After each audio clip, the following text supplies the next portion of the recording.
At first, I didn't think it was real. I woke up to this blinding light, and I was transported to another place. Pluto TV! Then I heard a voice. Come with me if you want to live. There were thousands of movies and shows, and they were all free. The truth is our secret. It's just so beautiful. On Pluto TV, free streaming of Terminator 2, Fringe, Arrow, The 100, and The X-Files may cause excitement, loss of sleep, and sudden belief in extraterrestrials. No credit cards or alien encounters necessary. Pluto TV. Stream now, pay never. This is an iHeart podcast.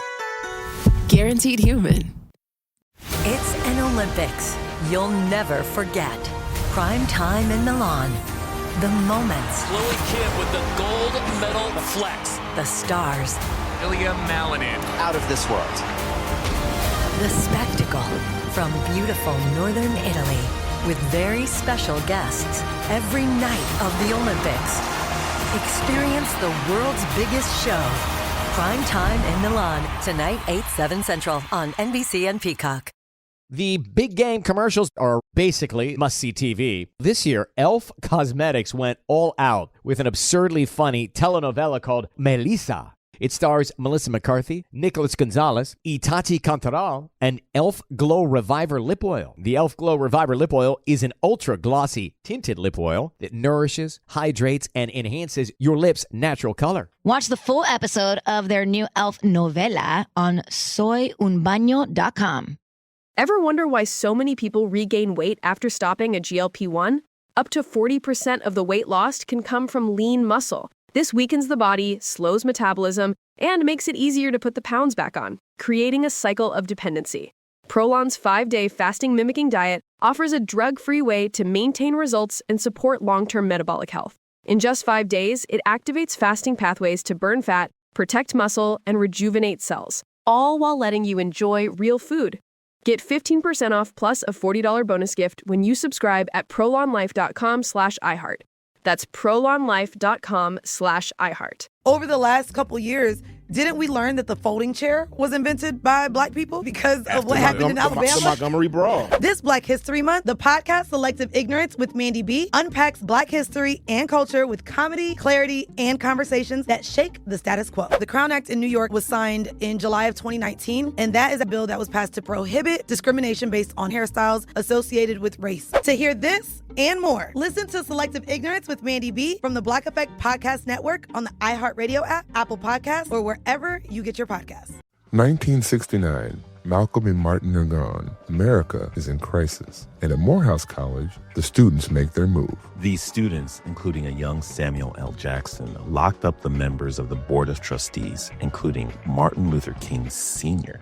It's the true story of protest and rebellion in Black American history that you'll never forget. I'm Hans Charles. I'm Menelik Lumumba. Listen to The A Building on the iHeartRadio app, Apple Podcasts, or wherever you get your podcasts.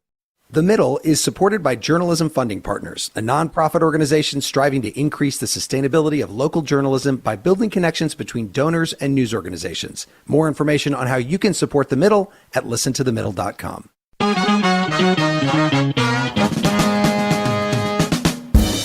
Welcome to The Middle. I'm Jeremy Hobson, joined as always by our house DJ Tolliver. And Tolliver, that debate was quite different from the last one. I was going to say, it was very, very different. My neighbors were screaming. My Twitter was going off. It was like a football game. It was wild. It was very different. Well, if you look back to previous elections, there used to be 3 presidential debates. They'd all happened in the last couple months before Election Day. This year, of course, totally different. President Biden decided to set up 2 debates, the first one being in June. His performance in that debate was so bad that he dropped out of the race. The debate tonight was the second one he set up and was the first and maybe only debate between former President Trump and Vice President Kamala Harris. So we want to know, what are your thoughts after watching and listening to tonight's debate? Has it solidified your choice in this election, or has it changed your views about the candidates? Tolliver, how can people reach us? You can call us at 8444-MIDDLE. That's 844-464-3353. Or you can write to us at listentothemiddle.com. The phones are already lighting up. Before we get to them, last week we wanted to hear from young voters, and we did a whole show full of them, people under 30 or so. Here's some of the voicemails we got after the show.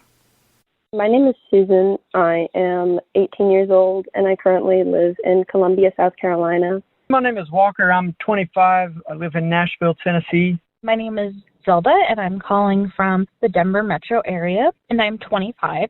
My name's Caillou. I'm from Palatine, Illinois. And what I most worry about, this whole conflation of the idea of wokeness and all the stuff that the right tries to do to demonize the left. I hear a lot about young people not wanting to vote. That's very discouraging. So much of our lives are ahead of us. There's a lot of things that can be impacted by politics. I'm interested in affordable housing. I would love legislation stopping corporations from buying up starter homes so we don't have to rent the rest of our lives. I think some of the biggest issues are gun violence. I've never been in school without knowing an active shooter drill, and I think that's a problem. Thanks to everyone who called in, and you can hear that full episode on our podcast in partnership with iHeart Podcasts on the iHeart app or wherever you listen to podcasts. So now to our topic for this hour, your reaction to the first debate between Kamala Harris and Donald Trump. Tolliver, the number again, please. It's 8444-MIDDLE. That's 844-464-3353. Or you can write to us at listentothemiddle.com. Let's meet our panel. Joining us, longtime journalist, anchor, and co-founder of Katie Couric Media. Katie Couric is with us on The Middle. Katie Couric, welcome. Thank you so much for being here. Thank you for having me. Excited for this conversation and hear the feedback from your listeners. It's always interesting to hear what they have to say. And Zoe Clark is also with us, political director at Michigan Public in, of course, the very important swing state of Michigan. Zoe, great to have you back as well. Hey, Jeremy. Hey, Katie. Well, and before we get to the calls, let me hear from each of you. Katie Couric, what stood out to you in this debate? Well, debates are very performative, but I thought this was surprisingly substantive. I think they really hit a wide range of issues.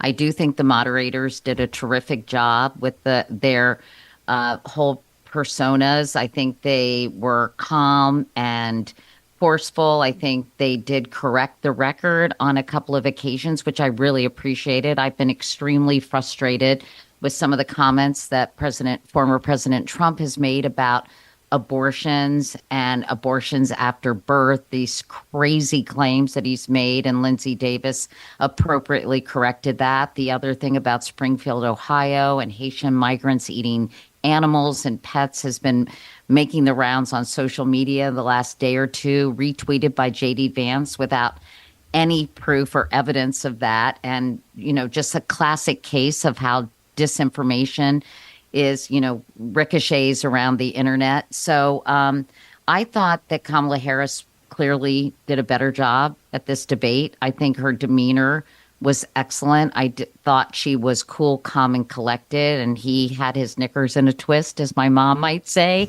And I think she had a solid command of the facts, and I think he sort of was sputtering and kind of losing his cool on a number of occasions. So in terms of just performance, I think she won, and in substance, I think she did a better job as well. There was a point in the debate when he kind of started yelling, and he sort of never stopped yelling after that point. Zoe Clark, your thoughts on the debate?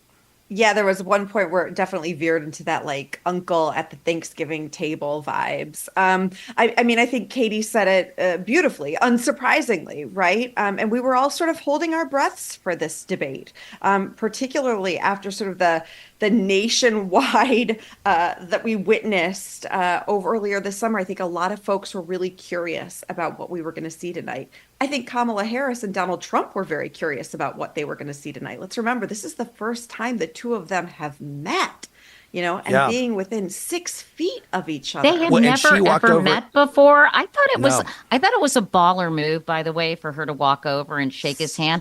But I did think it was a little weird for her to say Kamala Harris, like, really, no shit, Sherlock. I mean, I thought that, I wish she had just said, Katie, this is on broadcast radio. You got to be careful with the language. Oh, sorry. I'm used to doing IG lives, Jeremy. I'm really bring it on. Katie Couric, living up public radio after dark. Next thing I'm going to talk about sweaty balls. Who knows? Oh, boy. Oh, my God. Oh, boy. Let's go. It's kind of... Actually, I'm not even going to go there. Let's actually go to a call, and hopefully we won't have to use the dump button on the delay here. Yubi is with us from Denver, Colorado. Yubi, welcome to The Middle. What did you think of the debate? I was so proud of Kamala Harris for just going in, guns blazing, did not know she was a gun owner, proud of her for that. Wouldn't have expected that, but it just goes to show that she's a woman who doesn't want to be, but she's the one who defines herself, no one else. I was actually surprised that Trump didn't make any more demeaning marks about her. I'm an immigrant from Madagascar. I'm driving people to the polls on November 5th, and so I'm really for Kamala, and this solidified it even more. Not allowed to vote yet, but Right. I brought my partner with me. I brought my friend Emily, and we were really happy to cheer her on. Yubi, let me ask you, were you worried going into this debate, especially after what happened in the last one with President Biden? Were you worried about watching? Were you worried that Kamala Harris was going to slip up in some way or lose the debate? Yes, I was almost sick to my stomach. I wanted to stand next to the balcony in case I threw up. But I think she did great. I wasn't sure if she was going to be good at extemporaneous talking, because the Republicans say that she's not good at that, but I think she did a fantastic job. Yeah. I was worried because Trump is just an unpleasant person to listen to. It's like wax. My brain turns to wax when I listen to him, and I don't want that. So I was worried that she might not be able to handle it, or if she was going to say something that wouldn't help. Very curious to see what undecided voters are thinking now. Yeah. Yubi, thank you very much for that call. Zoe Clark, she brings up the fact that Kamala Harris said she was a gun owner, and she said Tim Walz is a gun owner. You're in Michigan, a state where gun ownership is very important. Do you think that plays with undecided voters? Do they make their decision because Kamala Harris says in this debate, by the way, I'm a gun owner like you? I would love to talk to that person who suddenly decides, right, that that's suddenly going to be the change that happens. It was very clear that was a line that she was hoping to use and bring up in this debate. This is something I was surprised, though. Weren't you surprised when she said that? I was like, whoa, say what? And I'd also be curious to know when she bought, the gun. But look, I mean, this is what all campaigns, these presidential campaigns, what we know right now, this is an incredibly close election. It is going to be won in inches, not yards. And so you are going to do anything that you can, and this is some of the voters who in Michigan, in Pennsylvania, in Wisconsin, who went to Trump. Right, in 16, went back to Biden in 20, who Kamala Harris needs to win over now in 24. Let's go to Daniel, who's in Kansas City, Missouri. Daniel, welcome to The Middle. Go ahead. Hi, Jeremy. Thank you so much for taking my call. I'm calling from Kansas City, Missouri, as you said, and I have two things, if I might. They both relate to how prepared these candidates are, and I don't just mean prepared for the debate. Adobe Firefly is the all-in-one creative studio with AI-powered image and video editing for today's creative process. Built for creators of every kind, Firefly helps you generate, edit, and experiment fast. Because the asks aren't getting smaller, the budgets aren't getting bigger, and the timelines, still tight. With all the best creative AI models in one place, Firefly brings your ideas to life. Unlock a better way to make with Adobe Firefly. But prepared for office, I think Kamala Harris showed herself to be very, very prepared for office in offering multiple actual plans of action that Donald Trump could not measure up to. He consistently said in response to those that, well, we've got a better plan. We've just got a better plan. And then just went off on some other tangent.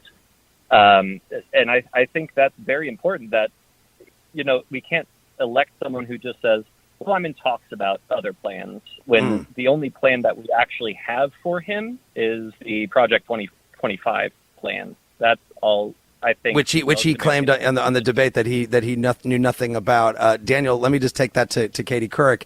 A lot of people said that going into this debate, the thing Kamala Harris had to do was define herself rather than let Donald Trump define her. How do you think she did on that score for people who didn't know much about her? I think she did really well. I think she could have always had room for a little bit of improvement. I think that, she did have a challenging job because she had to kind of tell about her life. And I think that's what she did with the first question about kind of contrasting her middle class upbringing. She was raised by a single mom. They bought for their first house when she was in high school. I think that was such a stark comparison to obviously Donald Trump, who Ann Richards would say, he was born with she said of George W. Bush, he was born with a silver foot in his mouth. But Donald Trump obviously comes from an affluent family. So I think she kind of was able to position herself as an American who really actually fulfilled the American dream.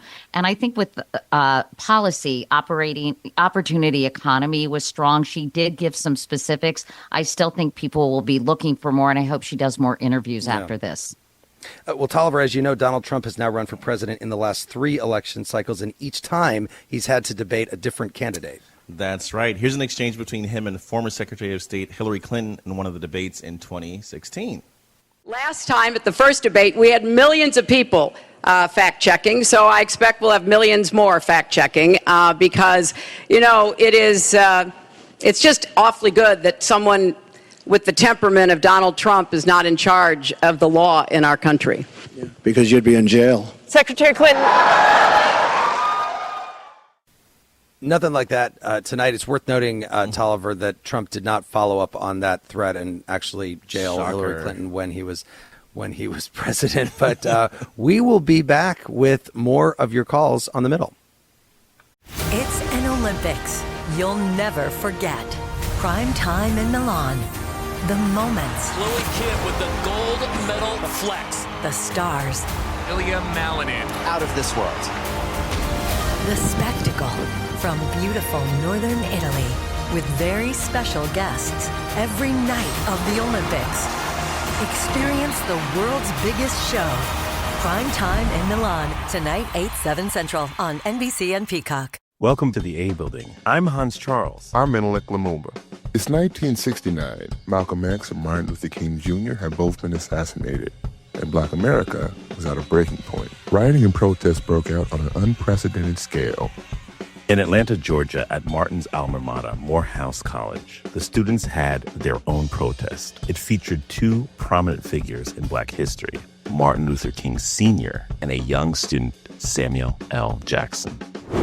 To be in what we really thought was a revolution. I mean, people were dying. 1968, the murder of Dr. King, which traumatized everyone. The FBI had a role in the murder of a Black Panther leader in Chicago. This story is about protest. It echoes in today's world far more than it should, and it will blow your mind. Listen to the A Building on the iHeartRadio app, Apple Podcasts, or wherever you get your podcasts. This is Ryder Strong, and I have a new podcast called The Red Weather. It was many and many a year ago in a kingdom by the sea.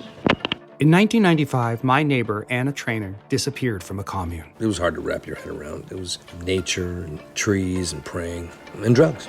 So no, I am not your guru. And back then, I lied to my parents, I lied to police, I lied to everybody. There were years, Ryder, where I could not say your name. I've decided to go back to my hometown in Northern California, interview my friends, family, talk to police, journalists, whomever I can, to try to find out what actually happened. Isn't it a little bit weird that they obsess over hippies in the woods and not the obvious boyfriend? They have had this case for 30 years. I'll teach you sons of to come around here and my wife.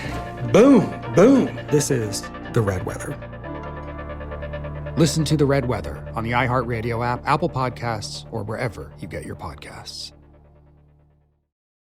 14 years in prison for killing a young woman. A 15-year sentence for a crash that caused 3 deaths. 12 and a half years for killing a child and critically injuring her mother. All true stories, all caused by marijuana-impaired drivers. No matter what you tell yourself, if you feel different, you drive different. So, if you're high, just don't drive. Brought to you by NHTSA and the Ad Council. Segregation in the day, integration at night. When segregation was the law, one mysterious Black club owner had his own rules. We didn't worry about what went on outside. It was like stepping in another world. Inside Charlie's place, Black and white people danced together. But not everyone was happy about it. You saw the KKK? Yeah, they was dressed up in their uniform. The KKK set out to raid Charlie, take him away from here. Charlie was an example of power. they had to crush him. From Atlas Obscura, Rococo Punch, and Visit Myrtle Beach comes Charlie's Place, a story that was nearly lost to time. Until now. Listen to Charlie's Place on the iHeartRadio app, Apple Podcasts, or wherever you get your podcasts. This is The Middle. I'm Jeremy Hobson. If you're just tuning in, The Middle is a national call-in show. We are focused on elevating voices from the middle, geographically, politically, philosophically, or maybe you just want to meet in the middle. This hour, we're asking for your reaction to the debate between Vice President Harris and former President Trump. Tolliver, what is the number of people to call in? It's 8444-MIDDLE. That's 844-464-3353. You can also write to us at listentothemiddle.com or on social media. I just posted a hot TikTok. Go comment on it. There we go. I'm here with journalist and anchor Katie Couric of Katie Couric Media and Zoe Clark, political director at Michigan Public. And before we get back to the phones, Katie, are there any other big moments, do you think, like this coming up in the presidential race? Or is this potentially the last time there will be a poll-moving event like a presidential debate before November? Well, I can tell you what I think is a poll-moving event, you guys, that just happened.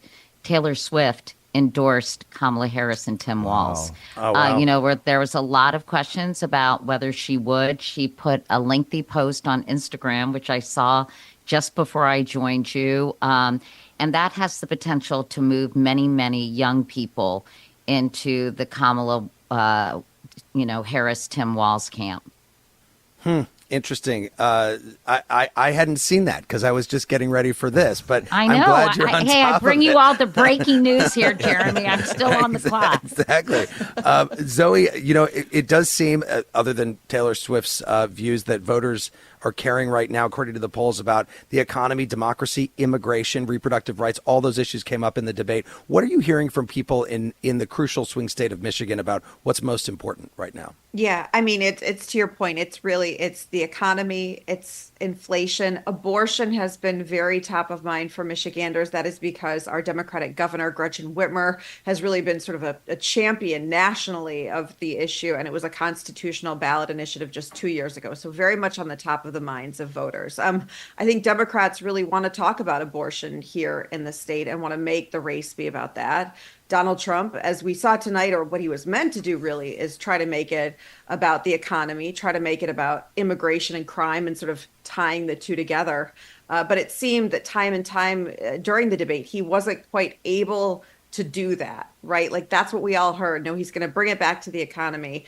And time again was goaded into things about, the size of his rallies, right? Right, which I think was very smart on her part. She started saying, if you ever go to a rally, people leave out of boredom. I mean, of course. I think she said, I invite you to a rally, right? Yes, right, exactly. And I think that made him crazy. And I do think she had a very good comeback. I knew she was going to do this. On immigration, yes, obviously it's a very important issue. But this comprehensive immigration reform bill that had been cobbled together, worked out for more than 6 months, the most bipartisan effort, I think, since Ronald Reagan. And Donald Trump did, in fact, tell his supporters on Capitol Hill to scuttle that bill because he did not want to give the Biden administration a victory. And I thought that was a pretty effective comeback to the immigration issues he was pointing out. And I'm not sure that many Americans really realize this. Let's go to Marie, who's in Los Angeles. Marie, what did you think of the debate? Hi, thanks for having me on.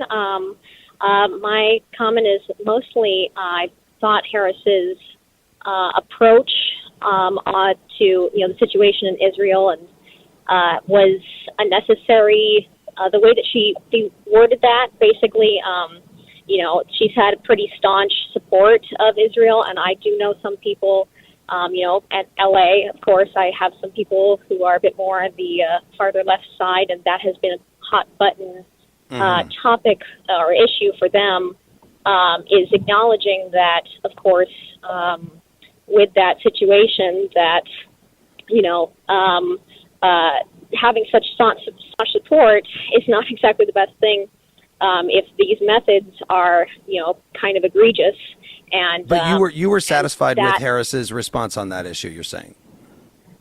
I think I personally saying that Obviously, we need to, for Palestinians, we need to, give them their ability to live I'm not coming across very well with this, but driving at the moment too. But I think it might not be efficient for a lot of people who, or sufficient response for a lot of people who are really farther on that issue. But for me, I thought it was good. Yeah. Okay. Marie, thank you. And just be careful driving while calling in. Tolliver, as you remember, there was one person who called in and got pulled over right in the middle. Right. Yeah, a legend. We're not paying tickets here. So, Zoe, what about the issue though of Gaza? Because that is one that Harris continues to have to deal with big factions of the Democratic Party that are very upset with the way that the war is being handled by the United States, even though the U.S. isn't actively fighting in it. But obviously our close relationship with Israel means that the U.S. has a lot of sway in what does end up occurring. Yes, and this is something that she is going to have to continue to talk about and will be asked about. And in Michigan, as we talked about previously, in February, when there was the presidential primary, we saw more than 100,000 voters vote for uncommitted, not for Joe Biden, but uncommitted on the Democratic primary ballot here in the state. And when you consider that Hillary Clinton, for instance, lost Michigan by just under 11,000 votes in 2016. 100,000 votes is meaningful. Outside of Detroit, we have the largest Arab American population. And so this is a message that Kamala Harris needs to figure out, not on her own. Democrats in general right now are really grappling with this. And I think we're going to continue to see protests. Apparently tonight, there were protests, Tim Walz speaking. When Kamala Harris and Tim Walz held their first rally here in Michigan, there were protesters during that rally. And this is something that is going to continue to be part of the conversation in Michigan and across the country, certainly. It's been tough, though. She has to thread that needle, and she has to obviously stand by Israel, a very important U.S. ally. Her husband, Doug Emhoff, is Jewish and has been speaking about anti-Semitism. And I think, what is difficult is people are having a challenging time thinking dialectically about this situation. And I think when I interviewed her in January, she was very careful to weigh her words. So I think, it's a very tricky situation, and she doesn't want to come out too strongly for either adversaries in this war, or to come out too strongly for Israel or too strongly for the Palestinians. So I think she's doing a pretty good job of that. Even though obviously both sides want her to, obviously. We've heard from a number of listeners now about what Harris did well. What if you're on the Trump side right now? What do you look at in this debate and say he did well on that? Or is there something that they're pointing to? Because I have seen many on his side would say right now that they didn't like the moderators. They thought the moderators were ganging up on him. Well, I think the translation, when you don't like the moderators, that means your guy didn't do very well. He got a lot more airtime, quite frankly, than Kamala Harris. I think the moderators were strong and did a good job. And I think that some of Donald Trump's supporters were worried about his performance. So they, you blame the messenger. I've seen that playbook before. So I think that, I thought he seemed measured at first, but I think as the debate went on, he became less coherent and less clear thinking in his arguments. I'm trying to think of where I thought he was strong. I thought he was snarky when he said to her, I'm speaking. Does that sound familiar? Because that's what she said during one of her past debates. So I don't know. Zoe, was there a moment where you thought Donald Trump really did shine? It's such a good question. And right after the debate, I was trying to think about exactly that moment. And what I really think happened is he shined for his base, right? Like for folks who are wanting Donald Trump to be Donald Trump, that base voter, he did that. But what we know is Donald Trump has a really low ceiling in terms of like who's going to turn out and vote. So he can speak to his base all he wants. But when you're talking about eating dogs in a presidential debate, I I don't necessarily know that you're getting independent voters suddenly going, gosh, I wasn't sure, but this has really changed my mind. Tolliver, a lot coming in online. Why don't you give us a few of the messages? Yeah, we got some great ones. Ethan in West Los Angeles says the debate was exciting and frustrating. Harris took a little while to warm up, and then she was terrific, and yet I was still frustrated at the craziness of Trump and some of her pandering. Marilyn in Birmingham, Mississippi says Kamala Harris had strong, good points. However, her delivery was frustrating. Her voice was tearful at times, and this was worrying. She needs to strengthen her delivery, especially if there should be a second debate. Interesting. Tearful. Interesting. Yeah. Let's go to Steve, who's in St. Louis, Missouri. Steve, welcome to the middle. What did you think of the debate? Thank you. Well, I think Trump was vintage Trump. I mean, this is a guy who went to the Joseph Goebbels School of Campaigning. Repeat the lie enough, and eventually the lie becomes the truth, and that's what I'm so tired of. I think he has ruined our standing in the world. And I'm pretty conservative. I mean, I voted for Reagan, both Bushes, and for his name escapes me, McCain.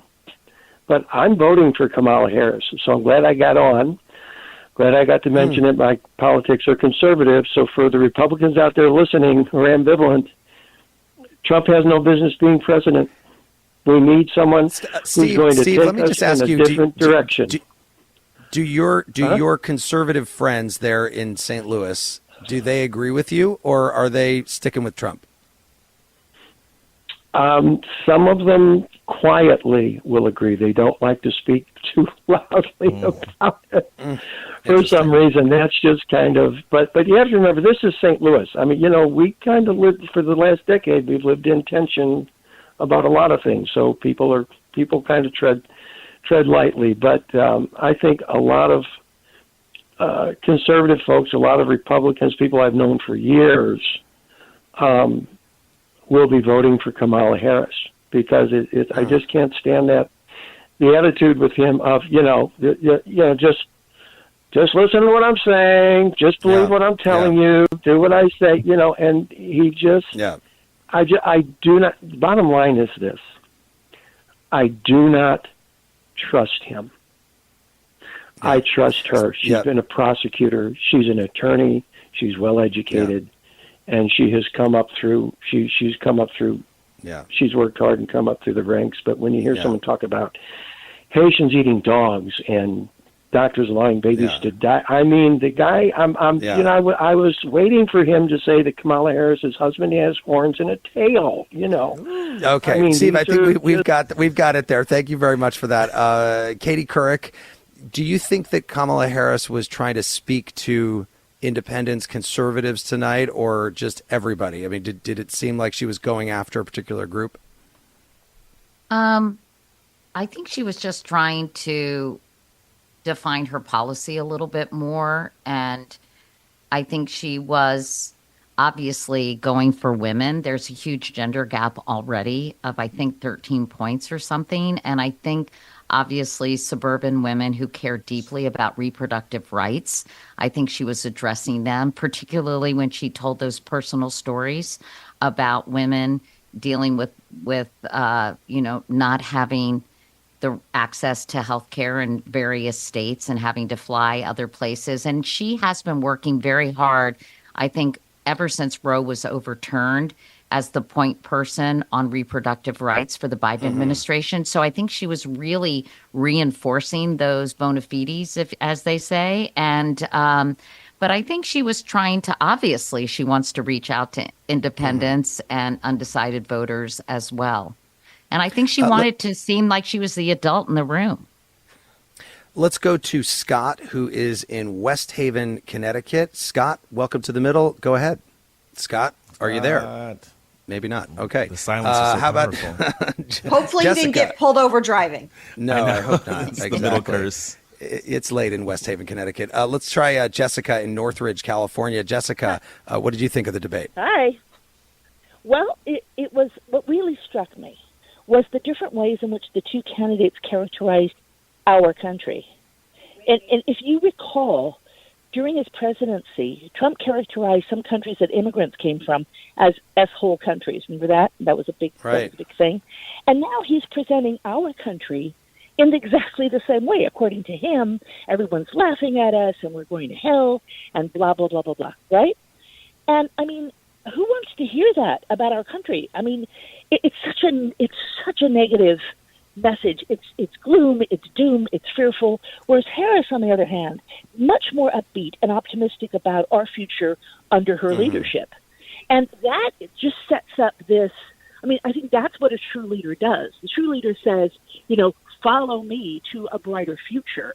But we have so much to build on that is already really good about this country. And I think that is kind of her approach. And I think it's a really smart one that certainly struck me as being much more positive, much more inspirational, really.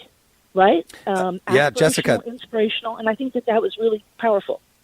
Thank you, Jessica, for that. And Zoe Clark, did seem like there were two very different visions of the. I mean, we know there are two very different visions of the country from these candidates. And you saw that again tonight. And I mean, I think to Jessica's point, this is something that the campaign since, since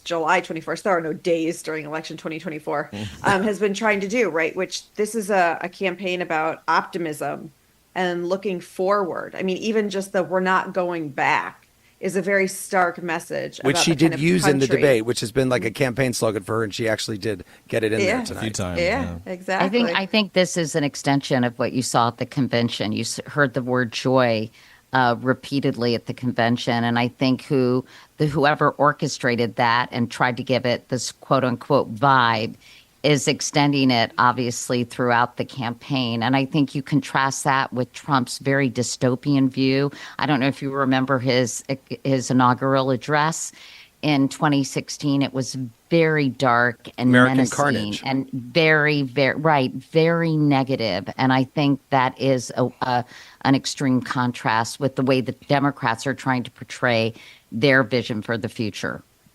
Katie, just briefly, do you think that coming off of this debate that Kamala Harris is going to go out and do some more interviews with members of the media? Because she's only done one since the launch of her campaign so far. Yeah, and I think she did a radio interview as well. Yes, right. That's correct. Yes. Yeah, I hope she does. You know, I think it's a mixed bag. And I think in the current media environment, Jeremy, people can twist and distort anything people say. So I think she's fearful of that, but I really think she needs to, and I hope she does. Yeah. Tolliver, I know this is going to be hard, but can you play us a clip from the last debate between President Biden and former President Trump? Oh, as long as it's not about golf, please. I got you. A warning, this clip might make some listeners squeamish and uncomfortable. Make sure that all those things we need to do, child care, elder care, making sure that we continue to strengthen our healthcare system, making sure that we're able to make every single solitary person eligible for what I've been able to do with the with the COVID. With dealing with everything we have to do with. Look, if we finally beat Medicare. Thank you, President Biden. Beat Medicare. Oof, that was yeah. Wow.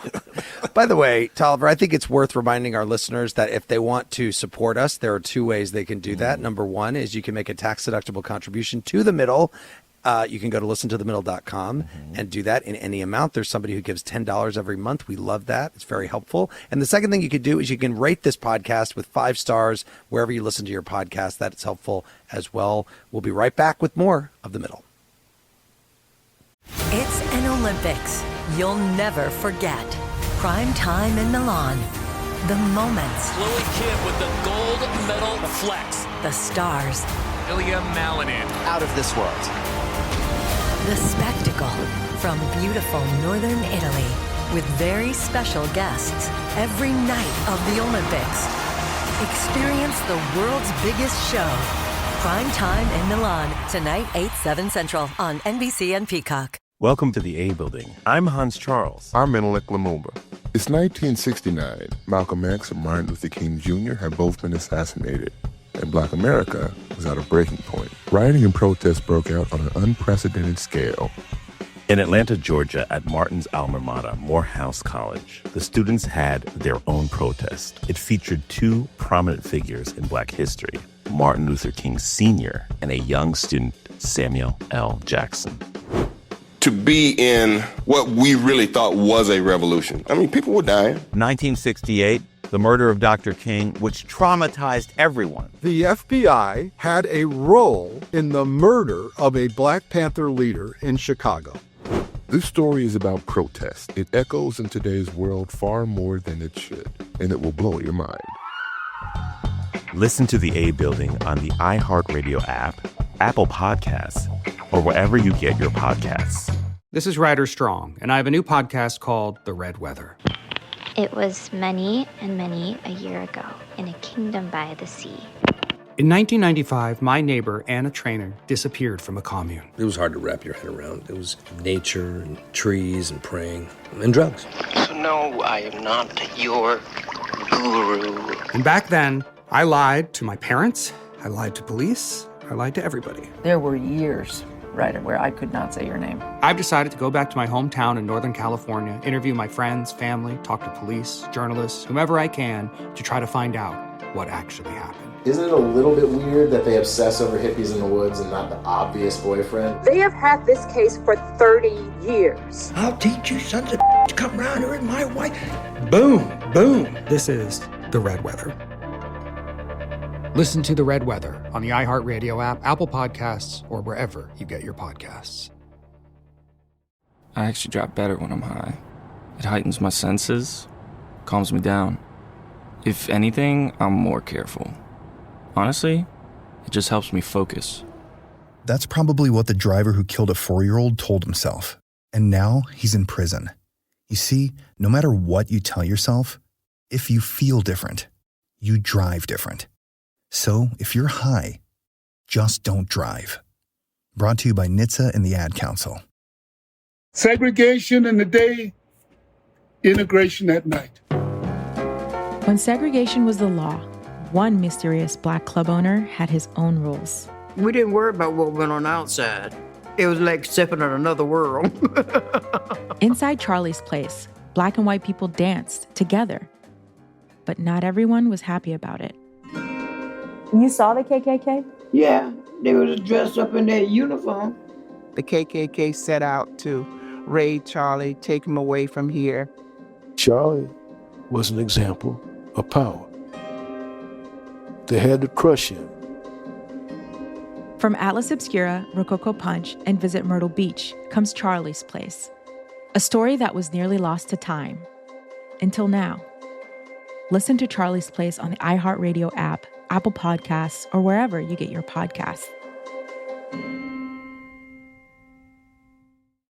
This is The Middle. I'm Jeremy Hobson. We're asking you this hour for your thoughts on the presidential debate between Vice President Harris and former President Trump. You can call us at 844-4MIDDLE. That's 844-464-3353. You can also reach out at listentothemiddle.com. I'm joined by Michigan Public Political Director Zoe Clark and journalist and anchor Katie Couric, co-founder of Katie Couric Media.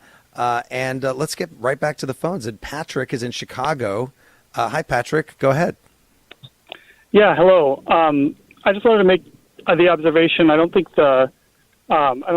it was talked about much, but as far as this being a podcast about the middle, I think the average American would want to know more about Donald Trump's suggestion for a 20% tariff. I think one of the previous commenters, mentioned that Donald Trump didn't have a lot of plans, and that was one of his most clear plans that he had laid forth. This tariff that he plans to put on all products, across the board. And I don't think it was, it's another, you mentioned that some of these individuals on the right are saying that that the moderators were teaming up on Trump. I don't know if, I know the question about the tariffs sounded pretty harsh, but I do think that it's not exactly ganging up on, Donald Trump to say that, a 20% tariff across the board would be an enormous raise in costs for Americans. I mean, those are always passed on to the consumer, always. Like, in no way ever will that be put on will other countries pay for that. I just thought that could have been talked about more in the debates. We always hear about we need to talk about the economy, and I just kind of wish we had talked about that a little bit more. Yeah, Patrick, thank you very much for that. Zoe, it's funny that the old line, it's the economy's stupid, the James Carville line.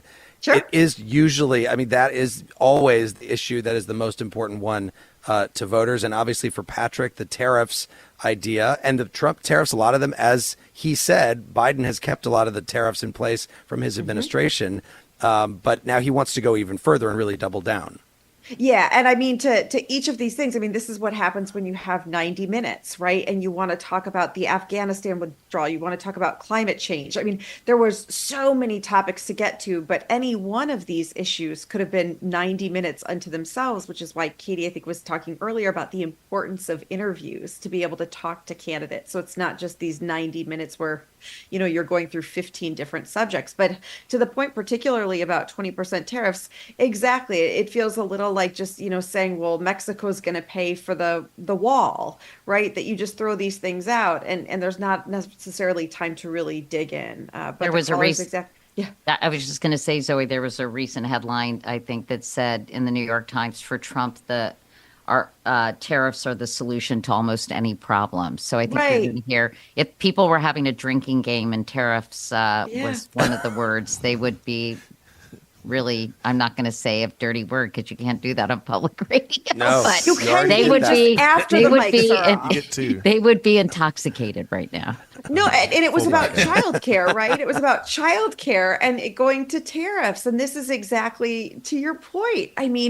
And this is what Trump has been very good at since 2015, and really even before that, is figuring out one or two words and to just continue to use them until they sort of seem to make sense in our collective consciousness. But to your point, again, 20% tariffs. And this was another point where the vice president sort of needled him, where she brought up Wharton School, right? And the economists there, which I thought was very interesting. Mm-hmm. Which it was interesting because he always talks about having gone to Wharton School, and I knew that she was trying to goad him there. Let's go to David, who's in Shippensburg, Pennsylvania, a swing state, the state where the debate happened. David, what did you think of the debate? Hi there. I thought the debate kind of went how I figured it would go, which would be Donald Trump would sound like a crazy old man who lives in conspiracy theories and the political fringes that no one takes seriously, and Kamala Harris would appear like the attorney general she was for California. He wasn't able to answer basic questions numerous times. He was asked twice a yes or no question when it came to Ukraine and went on a tangent that didn't do anything. And I think Kamala Harris and her debate team were very smart, and they knew how to play into his emotions by insulting the rally sizes, people leaving his rallies early. They played into his need to always be seen as this masculine man, and yet she appeared controlled, regimented, and educated to not play into conservative Republican narratives of her being an angry black woman or anything like that. David, also, thank Katie you. Couric, I love Katie you Couric, so much. You are amazing. There you go. Well, Katie Couric, let me ask you about that. They both prepared in their own way, Trump and Harris, and he famously doesn't like to really do debate prep. And it has worked for him in the past many times, but it didn't seem like it worked for him this time because she was very prepared on every single subject that was thrown at her. Yeah, I think he has a much more freewheeling style, which I think appeals to a lot of his supporters. And just kind of, I think they one of the things they appreciate about Donald Trump is that he is unconventional. And they like when I think he goes off the rails a bit, that he doesn't sort of follow the prescriptive idea of how someone should behave, how they should conduct themselves. But I think it worked against him in this case because she did seem in such command of the facts, in command of policy. I thought she could have done a little bit better job when Lindsay Davis asked her about her changing positions on things like fracking, and she ticked off a few. She addressed her changing views on fracking, but there were a number of other things. And I think she could have been more authentic instead of going back to her background as a middle class family. She could have addressed some of these ways her views have evolved. And I think she could have said, hey, listen, J.D. Vance said you were, tantamount to Hitler in 2016. Obviously, his views evolved. I thought that would have been a good opportunity for her to talk about J.D. Vance and some of the things he said in the past about Trump. Well, she did say at one point, she was talking about whether there would be guardrails on a second Trump term, and she said J.D. Vance is not going to stop you, which I thought was very interesting. Let's go to Jesse, who's in Philadelphia. Jesse, what did you think of the debate? I just felt like it was somewhat biased, and even being someone who's Democratic-leaning, but I do consider myself a moderate in some senses, it just seemed like it was biased leaning towards Kamala, and it just wasn't a super convincing win because of that. What do you mean by that? What felt biased to you? It felt like some of the questions were kind of softballs that were easy for Kamala, and obviously Trump should have been able to answer those easily, but just because he was so riled up and unruly towards the end of the debate and not even coherent, he couldn't answer those questions in a sensible manner, which it felt like kind of lost him trying to gain the moderates in this. So, do you think that what you saw tonight is going to affect your vote this November? No way. There's no shot. I think once Trump started talking about people eating dogs and cats, I think that's when I maybe went all the way for Kamala, I have to say. Interesting. Jesse, thank you very much for that. What did you think about that, Katie Couric? I mean, it's interesting. I wish he was still on the phone because I would have liked to have heard from him what questions or what direction the moderator should have been taking this debate that would have seemed less biased toward Kamala Harris, because I thought they were pretty even-handed. I think because Donald Trump seemed to be floundering, that wasn't necessarily the moderator's fault. And again, it's very easy to blame the messenger. I thought they did a good job, I have to say. I think they've been the best moderators that I've seen in a long time. And I'm a harsh Zoe Clark, critic.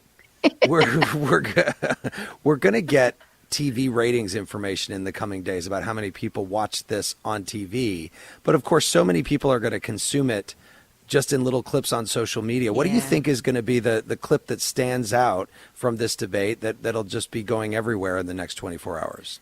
Oh my goodness. Another thing I was thinking to myself, I think the TikTok sort of vibe, Brat Summer election is going to be very much like the Kamala Harris faces. There were a lot I think so too. Right? Okay. So there's a lot of split screens. If you were watching it, and there are plenty of people who just listened on public radio, which is amazing too. So for folks who didn't see it, a lot of split screens where Trump is not looking furious, but maybe disgruntled is a better word, and says something, and Harris is just sort of staring at him, right? Sometimes smiling, sometimes even almost laughing it off a little bit. And I think I thought she did. There were a couple moments that you did feel that she was suppressing a laugh, right? When he was saying some things, but also I think she sort of perfected the bemused, slightly disdainful, air of like, wait, what?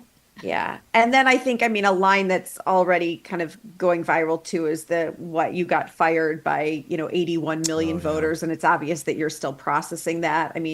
Obviously someone came up with that line ahead of time, and that's going to continue to go around. If you really wanted to continue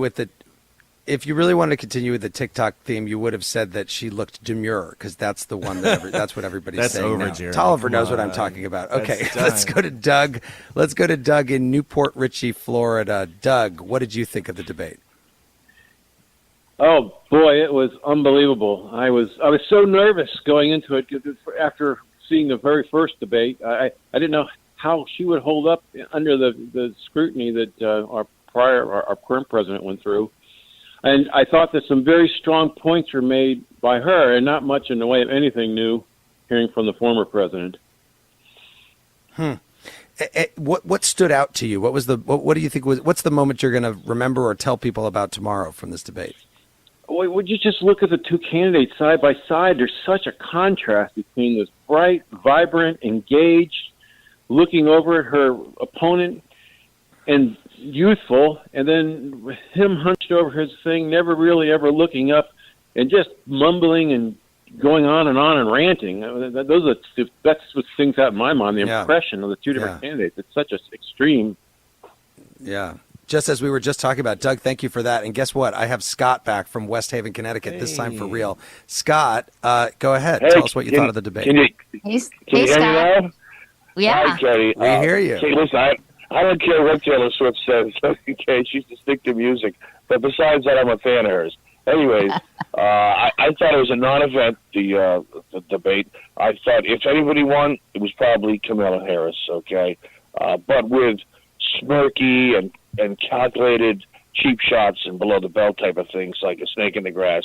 But Trump did not articulate his points, and Kamala Harris, she has a plan, but what is it? I don't know what it is, you know. And but, I mean, a lot of things went on in that debate, but I think it wouldn't sway my vote either way. I'm a liberal from Massachusetts, basically, and you know, I'm looking for that type of a candidate. But I didn't. That was a non-event for me watching that debate. So what are you going to do this? What are you going to do this November, Scott? Probably go up to New Hampshire or something like that and enjoy the skiing. No, I know what you're saying. Is that you know, I don't know. I'm still up in the air about who to vote for. You know, prosecutors take cheap shots like that at people. You know, I've been in juries. You know, I've been in trials. I'm an attorney. I just nothing worked for me there on that debate. But Scott, can I ask you a question, Scott? Did you feel like Donald Trump took some cheap shots as well? I mean, what did you think about coming from the other direction? That's what he does. That's what Donald Trump does. That's how he became president before.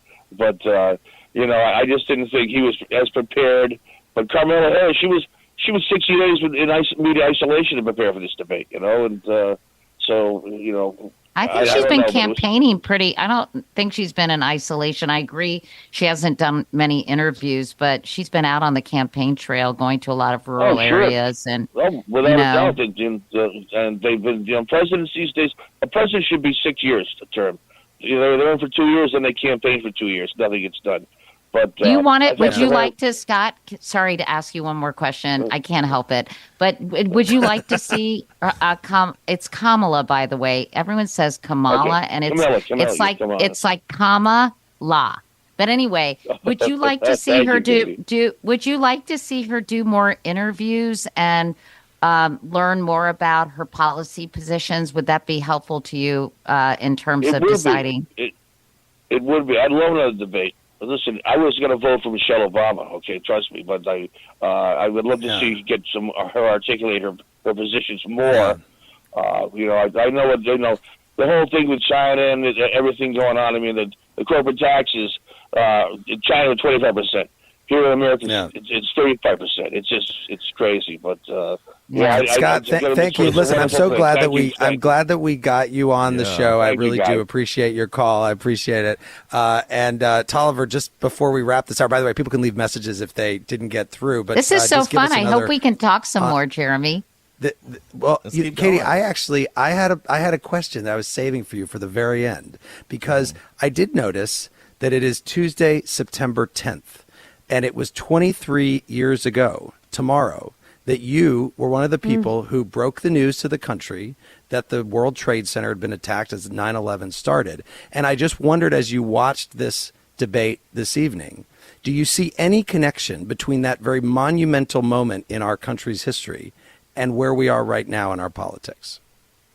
Gosh, you know, I don't necessarily think they're connected. Obviously, that was the end of innocence in many ways for the United States as we realized the threat of terrorism. But in terms of our political calculus and system and attitudes and polarization, I'm not sure that is connected in any way, because if you remember how unified the country was after that, and how supportive people were of Rudy Giuliani and George W. Bush, and how we all banded together as Americans. And it was the most horrific event, but I was so proud of our country and how we came together and supported each other. And whether you were a blue state or a red state, it didn't matter.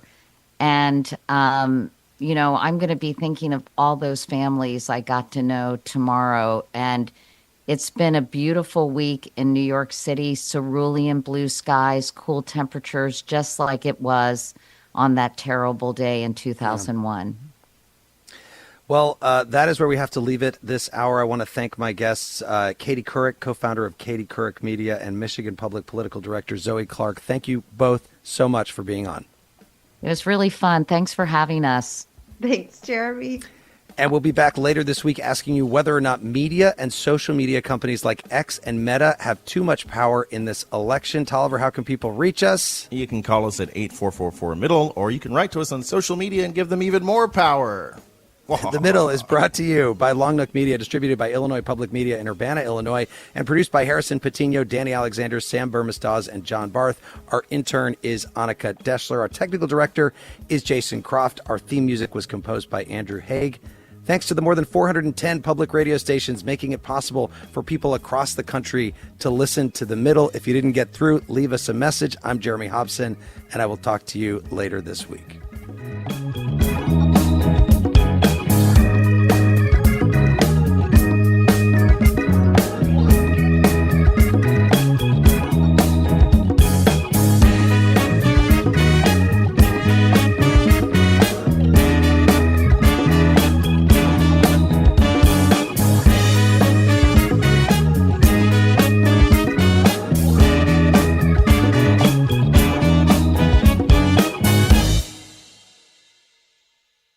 Over the last couple years, didn't we learn that the folding chair was invented by Black people because of what happened in Alabama? The Montgomery Brawl. This Black History Month, the podcast Selective Ignorance with Mandy B unpacks Black history and culture with comedy, clarity, and conversations that shake the status quo. The Crown Act in New York was signed in July of 2019, and that is a bill that was passed to prohibit discrimination based on hairstyles associated with race. To hear this and more, listen to Selective Ignorance with Mandy B from the Black Effect Podcast Network on the iHeartRadio app, Apple Podcasts, or wherever you get your podcasts.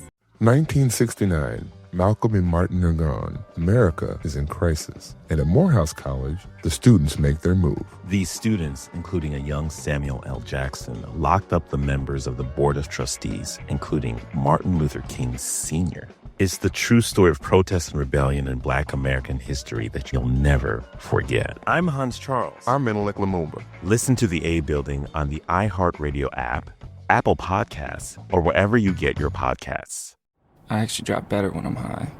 It heightens my senses, calms me down. If anything, I'm more careful. Honestly, it just helps me focus. That's probably what the driver who killed a 4-year-old told himself. And now he's in prison. You see, no matter what you tell yourself, if you feel different, you drive different. So if you're high, just don't drive. Brought to you by NHTSA and the Ad Council. Saturday, May 2nd, country's biggest stars will be in Austin, Texas at our 2026 iHeart Country Festival presented by Capital One. See Kane Brown, Parker McCollum, Riley Green, Shabuzi, Dylan Scott, Russell Dickerson, Gretchen Wilson, Chase Matthew, Lauren Elena. Tickets are on sale now. Get yours before they sell out at Ticketmaster.com. This is Ryder Strong, and I have a new podcast called The Red Weather. In 1995, my neighbor, Anna Trainer, disappeared from a commune. It was nature and trees and praying and drugs. So no, I am not your guru. And back then, I lied to everybody. They have had this case for 30 years. I'm going back to my hometown to uncover the truth. Listen to The Red Weather on the iHeartRadio app, Apple Podcasts, or wherever you get your podcasts. This is an iHeart podcast. Guaranteed Human.